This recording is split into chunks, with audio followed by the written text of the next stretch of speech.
Easter Sunday was supposed to be a time of family, laughter, and tradition. I baked pies, carried dishes, and arrived early, ready to share the holiday. But when it came time to sit down, my son pulled out a chair at the kids' table.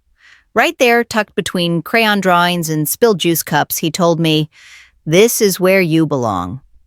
Laughter rippled through the room, but not from me. My heart cracked. I said nothing then.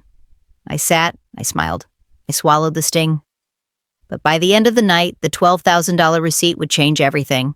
Easter had always been my holiday. For decades, I decorated eggs with my children, roasted lamb, baked pies.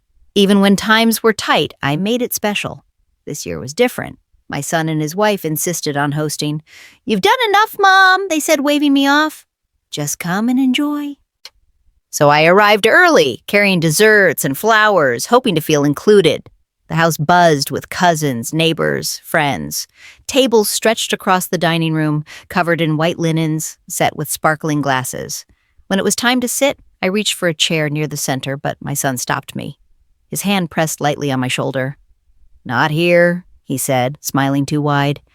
He gestured toward a small table in the corner, tiny chairs, paper napkins, juice boxes. "Over there."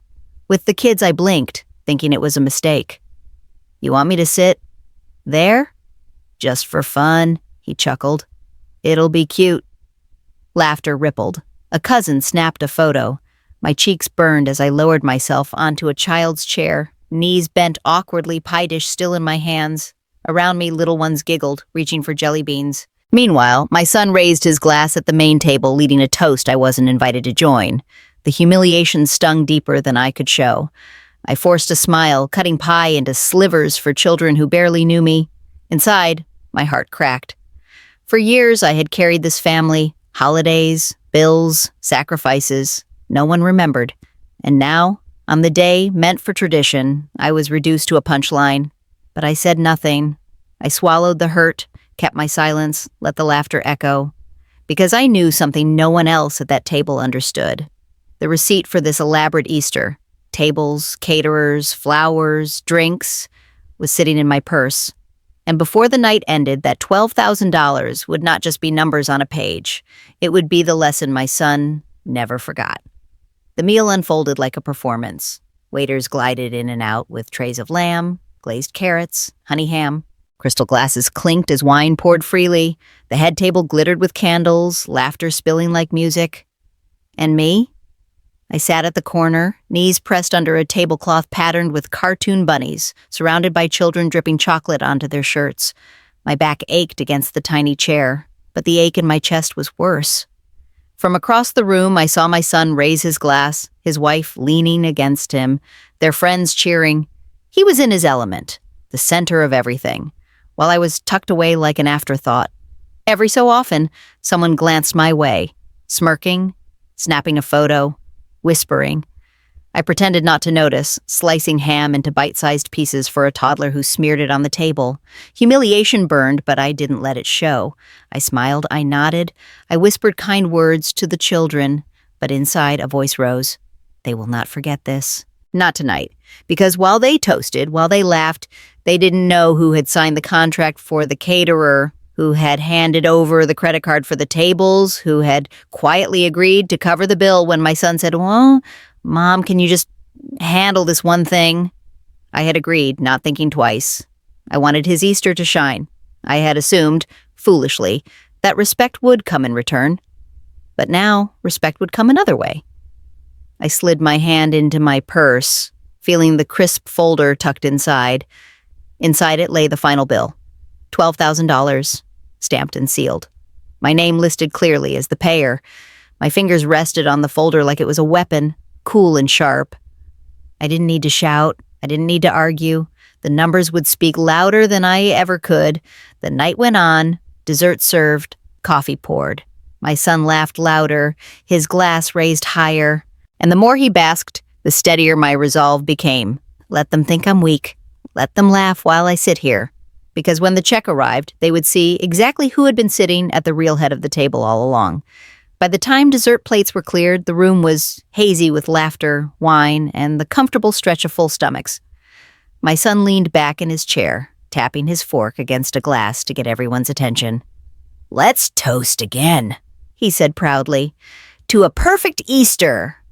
Applause followed, glasses raised, guests cheered. I waited until the noise settled, then reached into my purse.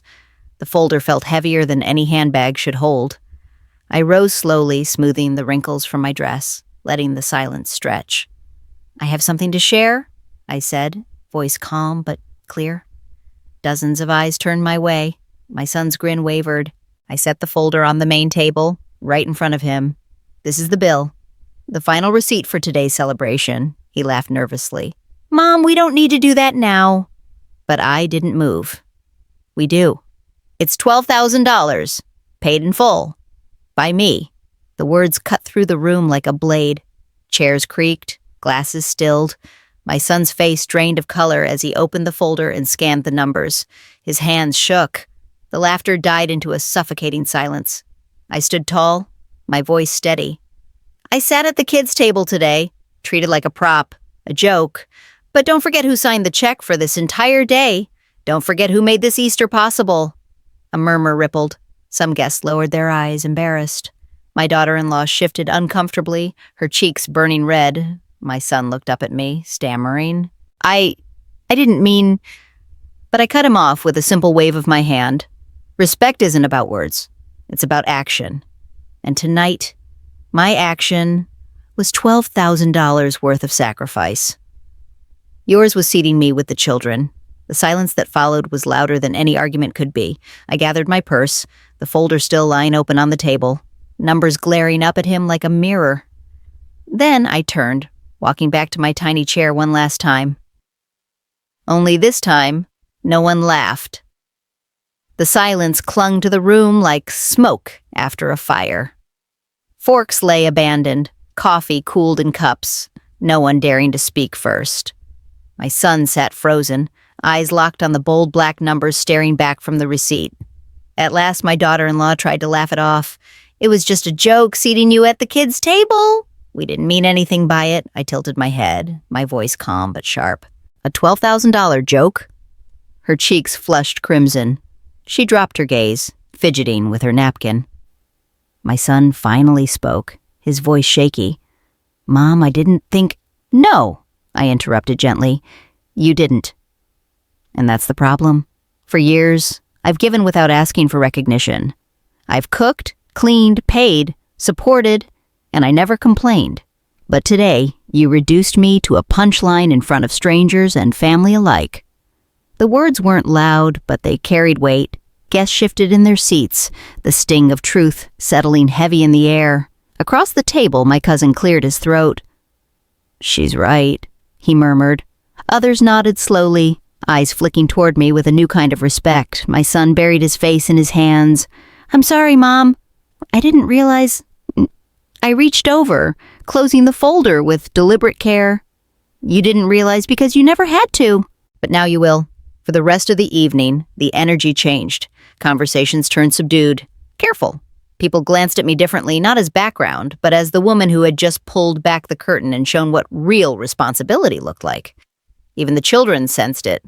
One little girl tugged at my sleeve and whispered, "I want to sit with you next year." I smiled softly, patting her hand.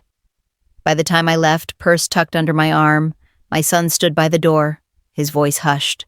"Mom, can we talk later? Just us?" I nodded, though I didn't promise anything. Because forgiveness is not instant.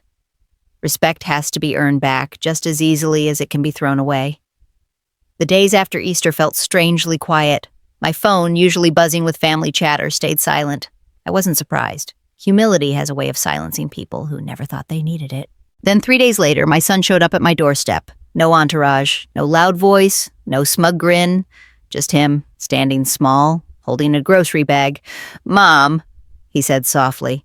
"I brought dinner." Thought we could talk. We sat at my kitchen table, the one I'd scrubbed thousands of times, where meals had been served without thanks. He pushed the bag toward me. Inside was roast chicken, mashed potatoes, and a pie, an attempt at making amends. He cleared his throat. I was wrong. I thought it was funny. I thought people would laugh and move on.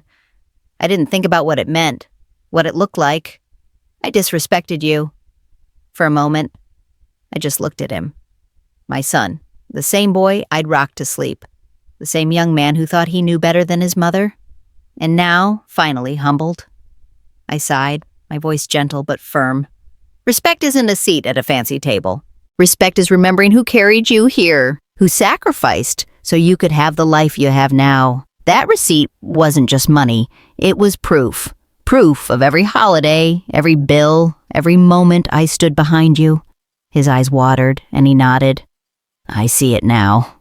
I promise it won't happen again. I believed him, not because of his words, but because of the way he said them. Quiet, broken, honest. From that day forward, something shifted. At the next family gathering, my chair was pulled first. My plate was filled before anyone else's. My son watched me closely, careful with his words, careful with his actions. The kids' table, it sat empty. And me? I sat tall not because I demanded it, but because I had proven that silence has limits. And dignity has a price no one should dare mock. The $12,000 receipt became a story retold in whispers, a cautionary tale, not about money, but about respect. And for the first time in years, I no longer felt invisible at my own family's table. In the end, Easter wasn't remembered for the lamb or the pies. It was remembered for the moment silence fell over a crowded room when a $12,000 receipt hit the table. My son learned that respect isn't automatic just because you're family. It's earned and it's owed. He thought he could laugh at me, tuck me away with the children, and I'd accept it quietly. Instead, he discovered the price of forgetting who made his celebrations possible. I didn't raise my voice. I didn't cause a scene. I simply let the numbers speak. And those numbers carried a lesson he will never forget. So let me ask you, have you ever been treated like you didn't matter, only to remind everyone exactly how much you do? Share your story in the comments, and stay with us for more tales where dignity takes the spotlight.